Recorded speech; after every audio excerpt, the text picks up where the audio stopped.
The Death of a Tree by Millicent. Deep in the forest, cool, mossy, and green, a giant sequoia was growing unseen. Centuries passed as she grew in grace, to take among trees her prominent place, till finally she reached the highest height known to any tree that had ever grown. Over 300 feet in height, to view her was a wonderful sight. She overlooked all of the forest wide, she knew all their secrets and kept them inside. She was elegant, endearing, with grace and charm, and gave shelter to all who flew to her arms. She attended their nests with great affection, with love accompanying her strong protection. She guarded young eggs that were about to hatch, and scolded the birds that would like to snatch. Her voice was not often and seldom heard, but each creature listened to every word. She swayed to the rhythm the wind allowed, and rocked them to sleep, feeling safe and proud. It seemed as if time ceased to be. As centuries passed, no change could you see. But time still counts without us knowing, and eons had passed since she had been growing. Sequoia had lived too long not to know there came to every creature a time one must go. She would be the first of her kind to leave, and as strong as she was, it was hard not to grieve. I wish, Mr. Time, to beg favour of you. I don't wish to go when the spring is due. The air is too sweet, and I love the rain, and leaving then would cause me much pain. I don't wish to go when the summer is here, for the evenings are long and the days so dear.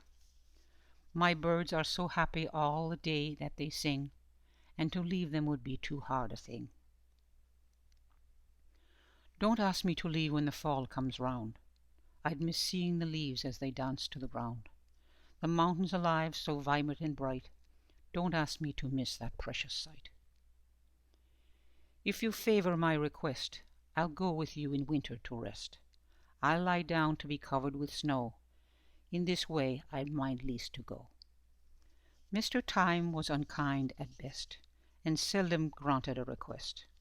But being that so long she'd been here, what did it matter one more year? Permission granted for this delay, but I cannot allow another stay. So when the snow begins to fall, I'll come around to make my call. Thank you so much for this great favor. Each day will I cherish and savor. The winter wind seemed far away, for this was such a lovely day. Each day she enjoyed with full delight, for early morning till late at night. She viewed her friends with a kinder eye, for she knew too soon she would say goodbye. Summer followed a lovely spring, and now autumn was entering. She knew her time would be coming near, and felt things close to her become more dear. The weather now was quite cool at dawn, and her friends must be told that soon she'd be gone. She thought often of what she would say, to gently tell them she was going away. I wish to prepare you for a change that will be. It pertains to your life and especially to me. I soon must leave you, not wanting to go, but my time has come, so new life may grow. Please begin now to look for new places, as north winds will blow, and there's limited spaces. I know you all well, and I love you so. Do make haste before the snow. A hushed silence was all that was heard. No one was able to say a word. They looked at each other with great surprise, as tears began to form in their eyes. All things must end, as indeed I too, but it must not bring sadness to you.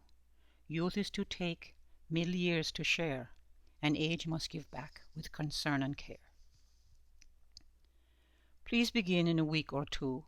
The days are numbered, and there's only a few. I will become a lengthy old log, covered with moss and sometimes a frog. The moving started right away. They quietly obeyed without delay. Most were unable to say goodbye. They were a little too sad and a little too shy. Sequoia was touched as she looked down to her branches old, empty, and brown.